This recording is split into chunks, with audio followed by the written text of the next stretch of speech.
આપણી એક જ્ઞાતિ કઈ છે, તમારી ઇન્કમ કેટલી છે, તમારી ફેવરેટ સબ્જી કઈ છે, શાક કયું છે, નિકનેમ શું છે અમારા બેન, આવું બેન ને કઈ પ્રોબ્લેમ છે અને અમારી ઉંમર કેટલી, ઓપનિંગ કેદી કરવાનું છે અને શેની દુકાન બનાવવાની છે, યુટ્યુબ કરતા ફેસબુકમાં અર્નિંગ વધારે છે, તમે મુસીબતમાં હોય ત્યારે શું કરો છો કે તમે બે કેવા બાંધો છો, બાંધો કે નથી બાંધો. આજના વિડીયોની શરૂઆત મારા બાથી થાય છે. Q&A ની શરૂઆત મારા બાથી. તો પહેલો સવાલ મારા મમ્મી માટે. બા, તમારું નામ શું છે? મંજુબેન. બે નામ છે? બે નામ છે ભાઈ. બાનું મંજુબેન ને સૌબેન. મારા પપ્પા હાજર નથી ને એટલે એ પણ હારો કહી દો. મમ્મી પપ્પાનું નામ પૂછ્યું હતું ને તો મારા પપ્પાનું નામ છે વેજાભાઈ. બરાબર, ઓકે.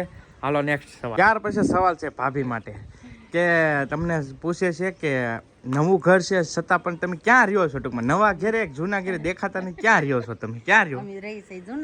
જૂના ઘેરે રહે છે ભાઈ. ખાસ છે ને અહીંયા રહે છે. ચાલો ઘરે બતાવી દો તમને. અહીંયા રહે છે. જો અહીંયા આ ઘર ક્યારેક લીધું છે વિડીયોમાં. જો અહીંયા ભાભીની રહે છે. કૂદો નહીં, અહીંયા રહે છે. અહીંયા ભાઈ એવું કઈ છે નહીં, પણ ન્યાય જગ્યા છે જ. પણ એમાં શું થાય કે વારે વારે ફેરવવું પડે ને. પપ્પાની હેડી વ્યાજ હતા ને તો અહીંયા એકને રહેવું જ પડે. તો મોટા ભાઈને અહીંયા રહેલા હતા ને તો પછી કાંઈ ફેરવું નહીં સેટઅપ. બાકી ન્યાય જગ્યા છે, નોખા બોખા નથી. ટૂંકમાં ઇન કે બધું ભેગું જ હાલે છે. ત્યાર પછીનો સેકન્ડ સવાલ છે, આપણી એક જ્ઞાતિ કઈ છે, મતલબ કાસ્ટ કઈ છે? કઈ છે? તળપદા કોળી. તો ભાઈ અમારી કાસ્ટ છે તળપદા કોળી. ચાલો નેક્સ્ટ. ભાઈ મોસ્ટ ઇમ્પોર્ટન્ટ સવાલ છે જે અમે ઇન્સ્ટાગ્રામમાં નાખ્યું છું ને એમાં 30% એક જ સવાલ છે કે તમારી ઇન્કમ કેટલી છે. તો ઇન્કમની વાત કરીએ ને તો ભાઈ આ ચેનલની ઇન્કમની તમને વાત કરું ને તો મારે આ ચેનલમાં 15 થી 20,000ની વચ્ચે ટૂંકમાં આવે કાંઈ પણ. પછી વ્યૂઝ ઉપર ડિપેન્ડ હોય વ્યૂઝ કેવા આવે. હવે ઘણા બધા પછી એ સવાલ કરશે કે ભાઈ તમે ઓલો 100K જે સફરમાં કીધું છે એમાં તો તમે એમ કીધું કે ₹1,00,000 ઇન્કમ છે. એટલે ભાઈ બધા વિડીયોમાં ન હોય કે બધા મહિને ન હોય, પણ એકાદ બે મહિના એવા મેં કરેલા છે. ઇન્સ્ટાગ્રામ, યુટ્યુબ, ફેસબુક આ બધું મળીને થયેલું હોય. એટલે એક ખાલી યુટ્યુબની ન હોય પણ ઇન્સ્ટાગ્રામથી પણ ઘણી બધી ઇન્કમ એડવર્ટાઇઝની હોય. એનો નેક્સ્ટ સવાલ છે કે સૈયારા હમણાં મૂવી આવ્યું ને તો સૈયારા વિશે 2 લાઈન. સૈયારા જોયું છે, સારું પિક્ચર છે, પણ બધા રડે કેમ એ મને નથી ખબર. તમે જોયું કહેજો જરા કમેન્ટમાં કેમ રડે છે બધા. ચાલો Q&A વરસાદ. બાકાજી કી બોલાવી દીધી છે તો ચાલો Q&A વરસાદ આવી ગયો છે. તો હવે આવા દી હેઠે પૈસા તમને સવાલ કરી જવાબ આપ્યા. હવે ત્યાર પછીનો એક સરસ મજાનો સવાલ છે કે તમારી ફેવરેટ સબ્જી કઈ છે, શાક કયું છે? કયું છે તારું? મને તો પનીર ટીકા ભાવે. પનીર ટીકા મારો મોટીને પનીર ખાય. અને ભાઈ મારે તો એવું છે ને કે મને કાંઈ પણ બધું ફેવરેટમાં જ આવે. બધું ભાવે, બધું ખાઈ લે. એટલે જેડ વસ્તુ એટલે કે ખાલી વેજ, નોન વેજ નહીં પાછું. ત્યાર પછીનો નેક્સ્ટ સવાલ છે કે ભાઈ તમને 1,000 સબસ્ક્રાઈબર થયા ત્યારે કેટલી ખુશી હતી ને 1 લાખ થયા ત્યારે કેટલી ખુશી હતી. તો આ બેમાં બહુ બધો ડિફરન્સ છે ભાઈ. કેમ કે હર કોઈ યુટ્યુબરને છે ને ભાઈ 1,000 સબસ્ક્રાઈબર થાય ત્યારે જે ખુશી હોય ને એ કાંઈક અલગ જ હોય, નેક્સ્ટ લેવલ હોય. અને 1 લાખ થાય ને ત્યારે પણ અલગ જ હોય. એટલે બે અલગ અલગ ડિફરન્સ છે. પણ આમ કમ્પેરિઝન કરીએ ને તો 1 લાખ કરતાં 1,000ની ખુશી છે ને બહુ બધી હોય. કેમ કે એ વખતે આમ લગ્ન જ એટલી હોય, મહેનત જ એટલી હોય. બાકી 1 લાખ થાય ને ત્યાં તો આપણને ઘણું બધું શીખવા મળી ગયું હોય.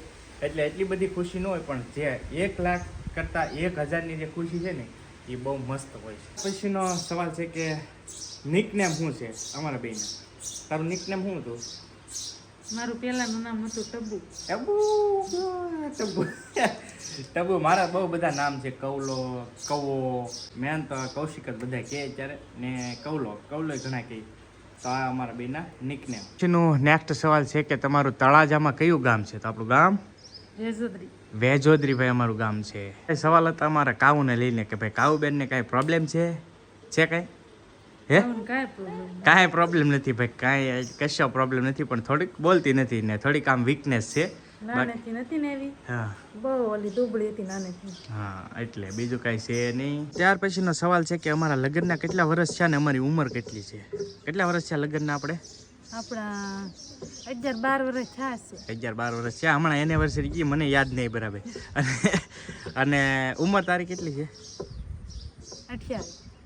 અને અસ્મિતાની 28 છે અને મારા 30 વર્ષ છે. ઓકે. નેક્સ્ટ સવાલ છે કે તમારા માતાજી ક્યાં, એટલે કે કુળદેવી ક્યાં છે આપણા કુળદેવી? સિંહોરીમાં ભાઈ. સિંહોર બિરાજમાન છે ને ઈવડે એ અમારા કુળદેવી છે. સાથે 2 સવાલ આમ કહો ને તો 2 છે કે તમારા યુટ્યુબમાં જોડાયાના કેટલા વર્ષ થયા? તો મારા યુટ્યુબમાં હું આવ્યો ને એના 4 વર્ષ થયા.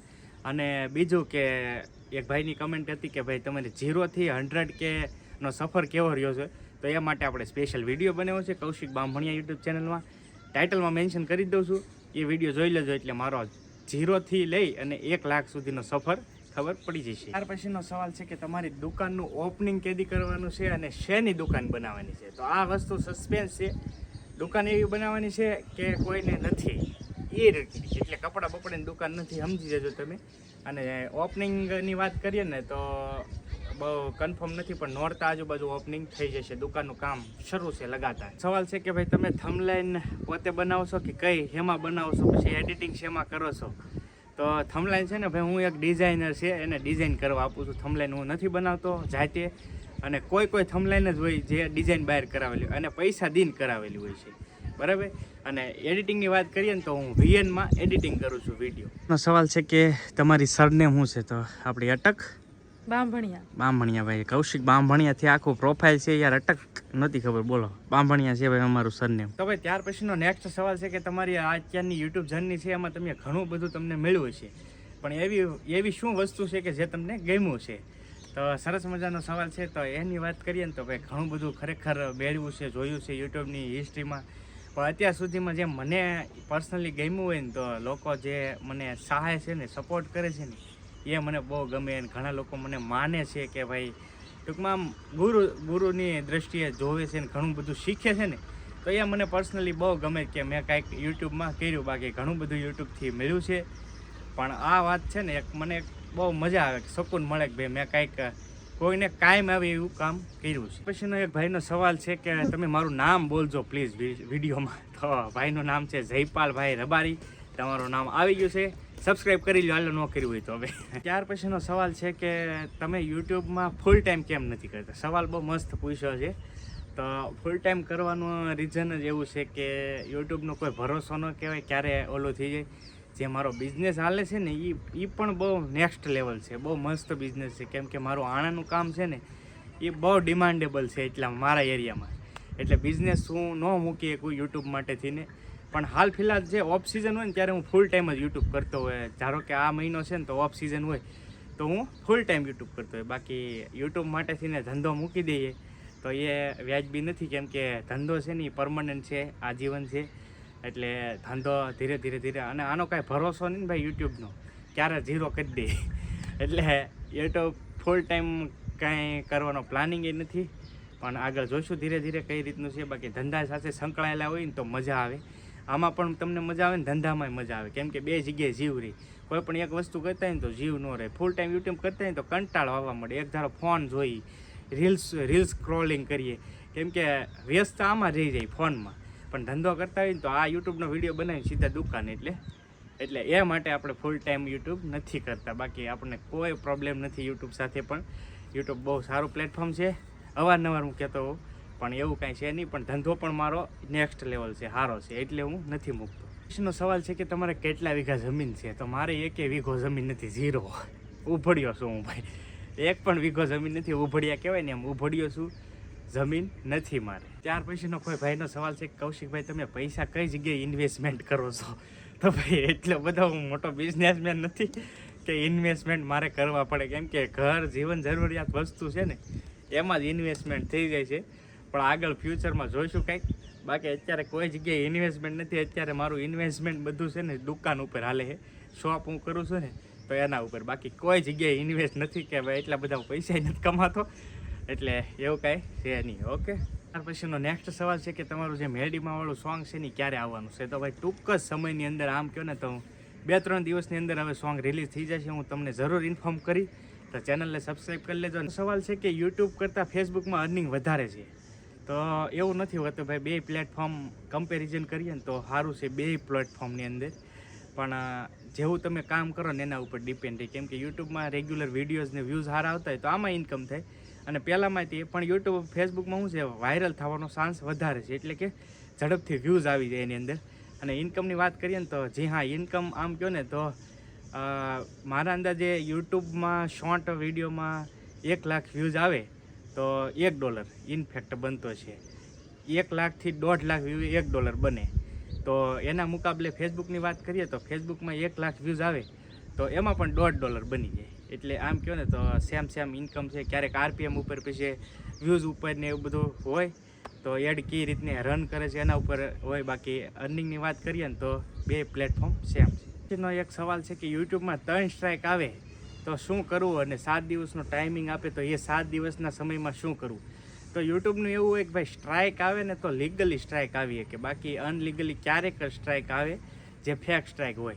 પણ બહુ મોસ્ટ ઓફલી તો જ્યારે લીગલી સ્ટ્રાઇક આવે ને ત્યારે તમને 3 સ્ટ્રાઇક આવી તો 7 દિવસનો ટાઈમ આપવામાં આવે છે. એ 7 દિવસની અંદર તમે અપીલ કરીને સ્ટ્રાઇક પાછી ખેંચાવી શકો તો તમારી ચેનલ બસી જાય છે. મતલબ કે કોઈ સ્ટ્રાઇક તમને મારી છે તો એને તમે રિક્વેસ્ટ કરીને એ જ વ્યક્તિ પાછી ખેંચી શકે. અને જો યુટ્યુબ જ તમને 3 સ્ટ્રાઇક મારે તો ખેંચવા બહુ મુશ્કેલ છે, કેમ કે રિયલ હોય ને તો જ યુટ્યુબ સ્ટ્રાઇક મારે. જેવી રીતે કે તમે કંઈક ગલતી કરી હોય તો જ યુટ્યુબની સ્ટ્રાઇક આવે, એટલે એ ખેંચવી બહુ મુશ્કેલ છે. પણ કોઈ બીજાના વિડીયો તમે કોપી કરીને યુટ્યુબમાં માર્યા હોય તો તમે સ્ટ્રાઇક બીજા કોઈ ટૂંકમાં સ્ટ્રાઇક આપી હોય તો એ સ્ટ્રાઇક તમે ખેંચાવી શકો 7 દિવસની અંદર ને તમારી ચેનલ બસાવી શકો. બાકી 7 દિવસનો પીડીઆર આપવામાં આવે છે. અને ઘણીવાર એવું પણ થાય છે કે અત્યારે એવું પણ ઘણીવાર થાય છે કે યુટ્યુબ સીધો કોઈ સમયની ડાયરેક્ટ ચેનલ ટર્મિનેટ કરી દે છે. તો આવું પણ થાય છે. પણ બાકી સ્ટ્રાઇકને એવું ખાસ ધ્યાન રાખવું, કોપી પેસ્ટ વિડીયો કોઈના કરવા જ નહીં જેથી કરીને સ્ટ્રાઇક ન આવે. જોકે મારી જ વાત કરું ને તો મારા કૌશિક બામભણિયાવાળા યુટ્યુબ ચેનલ ટ્રાવેલિંગ વિડીયો છે ને એમાં મોસ્ટ ઓફલી 50 થી 60 વિડીયો કોકે ડાયરેક્ટ કોપી કરીને એની ચેનલમાં નાખી દીધેલા છે. હવે ઘણાને એમ થતું હોય કે આ વસ્તુ બતાવે નહીં તો આપણે બસી જાવ, પણ એ વસ્તુ ખોટી છે. જ્યારે હું કદાચ સ્ટ્રાઇક મારવા બેઠો હોય ને તો હું 50 જણા સ્ટ્રાઇક મારી શકું, પણ આપણે એવું કરતાય નથી. પણ કોઈનો વિડીયો કોપી પેસ્ટ ન કરવો, કેમ કે ઘણી બધી મહેનત હોય એક વિડીયો પાછળ. એટલે કોઈનો વિડીયો ઉઠાવીને ન મૂકવો, અને તમે ઉઠાવીને મૂકતા હોય ને તો ખબર જ હોય ભાઈ સામેવાળાને, કેમ કે સિસ્ટમમાં બતાવે છે કોપીરાઇટ મેચ ટૂલ જ આપે છે અમને યુટ્યુબ, જેથી કરીને અમને આરામથી બતાવે કે ભાઈ તમે 50% વિડીયો કોપી કર્યો કે પૂરેપૂરો કોપી કર્યો. તો બધું બતાવતા હોય એટલે એવો વેમ માની રહેવું કે આને ખબર નથી હું મૂકી દઉં ચેનલ, એ વાત ખોટી છે. બધું બતાવે. ભાઈની કમેન્ટ હતી કે તમે બહુ મોટા માણસ થઈ ગયા. ના ભાઈ એવું કાંઈ છે નહીં. પણ રિપ્લે ઘણાને ન આપતા હોય ને તો ઘણાને એવું લાગે કે ઈગો આવી ગયો હોય, બહુ મોટા માણસ થઈ ગયા. પણ તમે મારું ઇન્સ્ટાગ્રામનું પ્રોફાઇલ ચેક કરશો ને અને મેસેજ સેક્શન ખોલશો ને તો હરોયના હોક મેસેજ હોય ભાઈ. એટલે બધાને રિપ્લે આપવી બહુ મુશ્કેલ છે, પોસિબલ નથી. પણ કીધેલું છે ને મેં, કામ હોય ને તો આવી જાજો વેજોથી. બાકી એવું તમે નહીં રાખતા કે ઈગો આવી ગયો છે ને બહુ મોટા. કોઈ પણ યુટ્યુબર હોય જે અમુક સમય એમ થાય ફોલોવર વધી જાય 100 કે 200 કે થઈ જાય તો એમને માટે રિપ્લે આપવી બહુ મુશ્કેલ હોય છે. પણ કોઈ મોટું થઈ ગયું ને તમને જવાબ નથી આપવાનો એવો કોઈને ન એવું હોય મનમાં. પણ ખાસ તો આવી પરિસ્થિતિ હોય, કેમ કે રિપ્લે આપવા બેસીને તો આખો દિવસ વીયો જાય તો બીજા કામ પીડ્યા રહે. એટલે દરરોજના પાછા એટલા મેસેજ હોય, એક દિવસના નહીં દરરોજના હોય. એટલે એવું કાંઈ છે નહીં કે મોટા માણસ થઈ ગયા. એનો એક સવાલ હતો કે તમારી બેસ્ટ મોમેન્ટ કી છે. ઘણી બધી બેસ્ટ મોમેન્ટો હોય છે, પણ સીએમ સાહેબને યુટ્યુબના પ્લેટફોર્મથી હું મળ્યો તો એક અચીવમેન્ટ કહેવાય કે જેનાથી આમ થયું કે ભાઈ યુટ્યુબથી પણ હું આપણા સીએમ સાહેબ છે એને મળી લીધા. અને ઘણી બધી વાર કલેક્ટર ઓફિસેથી પણ ફોન આવે છે તો આપણે જઈશું થોડાક ટાઈમમાં. તો એ આ બધા સારા મોમેન્ટ કહેવાય, કેમ કે યુટ્યુબના પ્લેટફોર્મથી જ હું ત્યાં સુધી પહોંચી શક્યો છું. બાકી એ લોકો આપણને ઇન્વિટેશન આપે ને સ્પેશિયલ બોલાવી તો બહુ મુશ્કેલ વાત છે. પણ આ બધું આપણા સાથ અને સહકારથી બધું થયું છે. તો આવો નવો સાથ અને સહકાર આપતા રહેજો. બાકી ઘણા બધા બેસ્ટ મોમેન્ટ છે હમણાં કે થયા તો એ પણ એક બેસ્ટ મોમેન્ટ જ કહેવાય. તો ઘણા બધા બેસ્ટ મોમેન્ટ મળ્યા છે યુટ્યુબ. ત્યાર પછીનો સવાલ છે કે તમે મુસીબતમાં હોય ત્યારે શું કરો છો. તો ભાઈ મુસીબતમાં હું આવતો નથી, બહુ ઓછો આવું છું. પણ ક્યારેક આવી જાવ ને તો દાંત કાઢતા જતું રહે મુસીબતનું, એવું છે. એટલે મુસીબતમાં બહુ ઓછું આવું છું. હવે નહીં આવતો. પહેલાં બહુ મુસીબતમાં આવી જતો, પણ હવે ખબર પડી ગઈ ને, મેન્ટલી થોડોક સ્ટ્રોંગ થઈ ગયો અને બધી રીતે ખ્યાલ આવી ગયો. એટલે મુસીબત બહુ ઓછી આવે છે ને મુસીબતમાં હોય ને તો દાંત કાઢતા કાઢી નાખવાનું, એટલે મુસીબતનું શોર્ટ આઉટ થઈ જાય. એનો સવાલ છે કે ભાઈ તમે યુટ્યુબ શરૂ કર્યું ત્યારે તમારા ફેમિલી અને ભાઈબંધ દોસ્તારનો રિસ્પોન્સ કેવો હતો. તો ભાઈ પહેલેથી રિસ્પોન્સ મારા માટે બહુ સારો જ હતો. મને કાંઈ કોઈ રોકટોક નથી કરી. એટલે પહેલેથી જ રિસ્પોન્સ મારા ફેમિલી અને ફ્રેન્ડ ને ભાઈબંધોનો બધાનો સપોર્ટ સારો જ હતો, એક નંબર બેસ્ટ. અને હાલ પણ બધા મને સાથ અને સહકાર આપે છે, બધા સપોર્ટ કરે છે. ત્યાર પછીનો નેક્સ્ટ સવાલ છે કે તમે બે કેવા બાંધો છો. બાંધો કે નથી બાંધો? બાજી બહુ રિયલ ભાઈ હકીકત તમને એમ થતું છે કે અમે બાંધતા નથી ભાઈ, અમે માણસ છીએ અમે, અને હર કોઈ ફેમિલી હોય ને ભાઈ, કપલ હોય ને બાંધતા હોય થોડા થોડા, તો અમે બાજી છીએ, બહુ બચી એટલે એટલું બધું નહીં, પણ બાંધતા તો હોય ને બધાય ભાઈ, બાંધતા હોય બધાય, કોઈ કોક એક્સેપ્ટ કરે કોઈ ન કરે, અમે તો ભાઈ જે છે ને એ રિયાલિટી કહીએ, અમે બાજી ભાઈ ઘણી વાર બાંધતા હોય, ફૂકા કાઢ નાખે એવું નહીં, પણ નોર્મલ રોક ટોક બાઈ હોય ને રોક ટોક કરે. સાચી વાત. બાયું કરે. ચાલો ભાઈ એવું છે, તો આનો જવાબ આ છે કે જી હા ભાઈ બાંધતા હોય, બધા બાંધતા હોય, અમે બાંધીએ. તો આ સાથે આપણે Q&A નો એન્ડ કરીએ છીએ. મોસ્ટ ઓફલી બધા જ સવાલ મેં ટ્રાય કરી છે પિક કરવાની, કરી લીધા છે. કોઈ સવાલ રહી ગયા છે જે એમ કહી શકાય કે આમ નોર્મલ હોય એવા સવાલ અમુક રહી ગયા હોય, કેમ કે વિડીયો બહુ લાંબો થઈ જાય ને, જે મેન સવાલ હતા ને એ લીધા છે. હજી પણ કાંઈ કદાચ તમારા સવાલ રહી જતા હોય તો કમેન્ટ બોક્સની અંદર કહેજો, પૂછજો, તો એના ઉપર ફરીવાર એકવાર Q&A વિડીયો લાવીશું આપણે, અથવા તો હું તમને રિપ્લે આપી દઈ, કાં તો હું નેક્સ્ટ Q&A છે ને, હાલો એક કામ કરીએ, નેક્સ્ટ Q&A છે ને આ વિડીયોની અંદર તમે કમેન્ટ કરશો ને એના ઉપર જ સ્પેશિયલ બનાવશું આપણે, બરાબર. તો આ જેટલા સવાલ છે ને એ સવાલ નહીં પૂછતા, બીજા ટૂંકમાં નવા સવાલ હશે ને તો જ થાય. તો પ્લીઝ બીજું કંઈ તમારે પૂછવું હોય ને તો નેક્સ્ટ Q&Aમાં આપણે એ કરીશું, તો કમેન્ટ કરી નાખો મસ્ત, અને વિડીયોને લાઈક કરી દો ને હાઈપ આપી દો અને સબસ્ક્રાઈબ કરી લો. ચાલો મળીએ બીજા વ્લોગમાં, ત્યાં સુધી જય માતાજી, રામ રામ, આવજો, Mahadev Mahadev, bye bye, subscribe કરી.